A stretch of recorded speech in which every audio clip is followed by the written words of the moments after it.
नमस्कार, आप सभी का एक बार फिर से स्वागत है। आइए सुनते हैं पुरुषोत्तम मास महात्म का अध्याय 19। श्री सूत जी बोले, हे तपस्वियों, इस प्रकार कहते हुए प्राचीन मुनि नारायण को मुनि श्रेष्ठ नारद ने मधुर वचनों से प्रसन्न करके कहा। हे ब्राह्मण तपोनिधि, सुदेव ब्राह्मण को प्रसन्न करके विष्णु भगवान ने क्या उत्तर दिया, सो हे तपोनिधि मेरे से कहिए। श्री नारायण बोले, इस प्रकार महात्मा सुदेव ब्राह्मण ने विष्णु भगवान से कहा। बात भक्त वत्सल विष्णु भगवान ने वचनों द्वारा सुदेव ब्राह्मण को प्रसन्न करके कहा। हरि भगवान बोले, हे द्विजराज, जो तुमने किया उसको कोई दूसरा नहीं करेगा।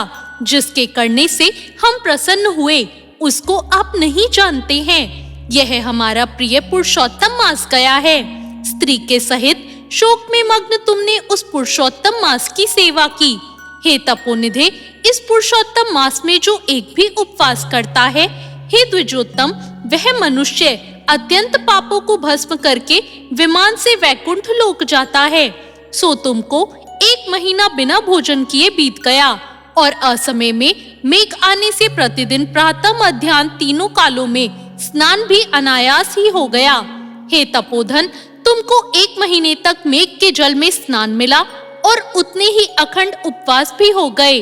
शोक रूपी समुद्र में मग्न होने के कारण ज्ञान से शक्ति से हीन तुमको अज्ञान से पुरुषोत्तम का सेवन हुआ।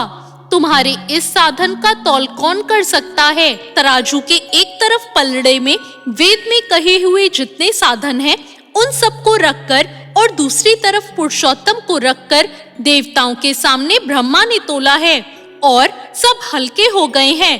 पुरुषोत्तम भारी हो गया, इसलिए भूमि के रहने वाले लोगों से पुरुषोत्तम का पूजन किया जाता है। हे तपोधन, यद्यपि पुरुषोत्तम मास सर्वत्र है, फिर भी इस पृथ्वी लोक में पूजन करने से फल देने वाला कहा है। हे वत्स, इस समय आप सब तरह से धन्य हैं, क्योंकि आपने इस पुरुषोत्तम मास में उग्र तथा परम दारुण तप को किया। मनुष्य शरीर को प्राप्त कर जो लोग श्री पुरुषोत्तम मास में स्नान दान आदि से रहित रहते हैं, वे लोग जन्म जन्मांतर में दरिद्र होते हैं। इसलिए जो सब तरह से हमारे प्रिय पुरुषोत्तम मास का सेवन करता है, वह मनुष्य हमारा प्रिय, धन्य और भाग्यवान होता है। श्री नारायण बोले, हे मुने, जगदीश्वर भगवान इस तरह कहकर गरुड़ जी पर सवार होकर शुद्ध वैकुंठ भवन को शीघ्र चले गए। सपत्नीक सुदेव शर्मा पुरुषोत्तम मास के सेवन से मृत्यु से उठे हुए शुकदेव पुत्र को देखकर अत्यंत रात दिन प्रसन्न होता रहा। मुझसे अज्ञानवश पुरुषोत्तम मास का सेवन हुआ और वह पुरुषोत्तम मास का सेवन फलीभूत हुआ, जिसके सेवन से मृत पुत्र उठ खड़ा हुआ। आश्चर्य है कि ऐसा मास कहीं नहीं देखा गया। इस तरह आश्चर्य करता हुआ उस पुरुषोत्तम मास की अच्छी तरह पूजा करने लगा। वह सपत्नीक ब्राह्मण श्रेष्ठ इस पुत्र से प्रसन्न हुआ और शुकदेव पुत्र ने भी अपने उत्तम कार्यों से सुदेव शर्मा पिता को प्रसन्न किया। सुदेव शर्मा ने पुरुषोत्तम मास की प्रशंसा की तथा आदर के साथ श्री भगवान विष्णु की पूजा की और कर्म मार्ग से होने वाले फलों में इच्छा का त्याग कर एक भक्ति मार्ग में ही प्रेम रखा। श्रेष्ठ पुरुषोत्तम मास को समस्त दुखों का नाश करने वाला जानकर उस मास के आने पर स्त्री के साथ जप हवन आदि से श्री हरि भगवान का सेवन करने लगा। वह सपत्नीक श्रेष्ठ ब्राह्मण निरंतर 1000 वर्ष संसार के समस्त विषयों का उपयोग कर विष्णु भगवान के उत्तम लोक को प्राप्त हुआ, जो योगियों को भी दुष्प्राप्य है। फिर यज्ञ करने वालों को कहां से प्राप्त हो सकता है। जहां जाकर विष्णु भगवान के सन्निकट वास करते हुए शोक के भोगी नहीं होते, वहां पर होने वाले सुखों को भोग कर गौतमी तथा सुदेव शर्मा दोनों स्त्री पुरुष इस पृथ्वी में आए।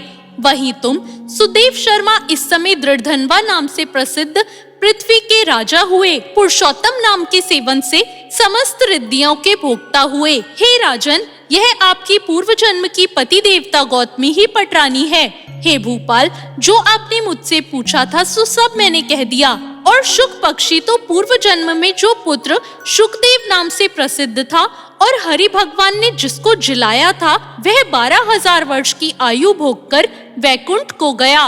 वहां वन के तालाब के समीप वट वृक्ष पर बैठकर पूर्व जन्म के पिता तुमको आए हुए देखकर मेरे हितों के उपदेश करने वाले प्रत्यक्ष मेरे दैवत विषय रूपी सर्प से दूषित संसार सागर में मग्न इस प्रकार पिता को देखकर और अत्यंत कृपा से युक्त वह शुक पक्षी विचार करने लगा कि यदि मैं इस राजा को ज्ञान का उपदेश नहीं करता तो मेरा बंधन होता है।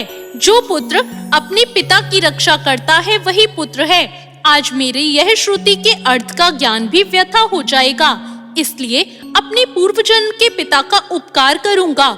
हे राजन दृढ़ धनवा, इस तरह निश्चय करके वह शुक पक्षी वचन बोला। हे पाप रहित राजन, जो आपने पूछा सो सब मैंने कहा। अब इसके बाद पापनाशनी सरयू नदी को जाऊंगा। श्री नारायण बोले। इस प्रकार बहुत समय तक उस प्रसिद्ध यशस्वी राजा दृढ़धनवा के पूर्व जन्म का चरित्र कहकर जाते हुए वाल्मीकि मुनि की प्रार्थना कर असंख्य पुण्यवान राजाओं का राजा वाल्मीकि मुनि को नमस्कार करता हुआ कुछ बोला। इति श्री ब्रह्म नारदीय पुराणे पुरुषोत्तम मास महात्म्ये श्री नारायण नारद संवादे वाल्मीकि मुनि दृढ़ धनवा पाख्याने पुरुषोत्तम मास महात्म कथन 9वां अध्याय समाप्त। तो ये था 19वां अध्याय। आपको ये अध्याय कैसा लगा कमेंट करके जरूर बताएं। चैनल को सब्सक्राइब करें, वीडियो को लाइक करें। धन्यवाद।